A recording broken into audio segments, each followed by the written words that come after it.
So I remember in middle school when I wanted the $100 jeans. And my dad said, if everyone was jumping off a cliff, would you do it too? And I said, no, of course not, but I gotta have those jeans. And could we be jumping off a cliff, not looking at the warning signs that are right in front of our face? Are we so addicted to Wi-Fi that we're willing to risk our children's health? The technology plan should be wired, not wireless. I'm going to quote Dr. Birnbaum. She's director of the NIH, National Institute of Environmental Health Sciences National Toxicology Program, who just wrote a chapter in a report on Israel. The health ministry there officially recommends reducing wireless in schools. They've banned it in the younger grades. They turn the Wi-Fi off when not in use. Here's her quote. If some of the studies turn out to be harbingers of things to come, we may have major health consequences from the nearly ubiquitous presence of wireless equipment. That's the current head of NIEHS. What about Dr. Chris Portier, just retired CDC director for the Center for Environmental Health and the Agency for Toxic Substances? This June, he called for invoking the precautionary principle. He stated, and I quote, "A careful review of the scientific literature demonstrates there are potentially dangerous effects from RF." That's a retired CDC director. We can't forget history.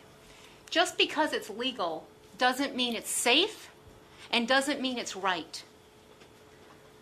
When exactly have we ever created laws that protected children's health in a timely fashion?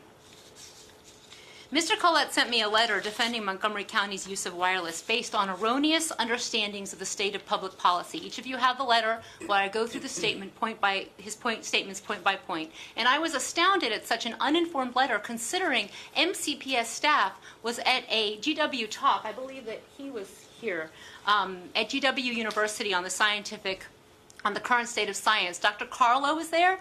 He ran a $28 million research project. He was hired by the wireless industry in the 90s.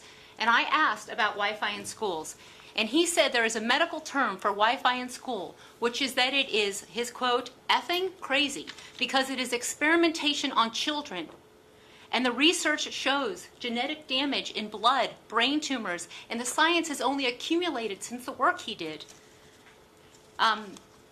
So when Dr. Carlos's research found problems, Dr. Carlos says his boss, that's the 30 minutes, right? 30 seconds. 30 seconds. Said, the chair of the wireless industry, suppressed the science and cut the funding. That boss guy is the head of our FCC, okay? So hopefully you can get the picture of the situation similar to tobacco.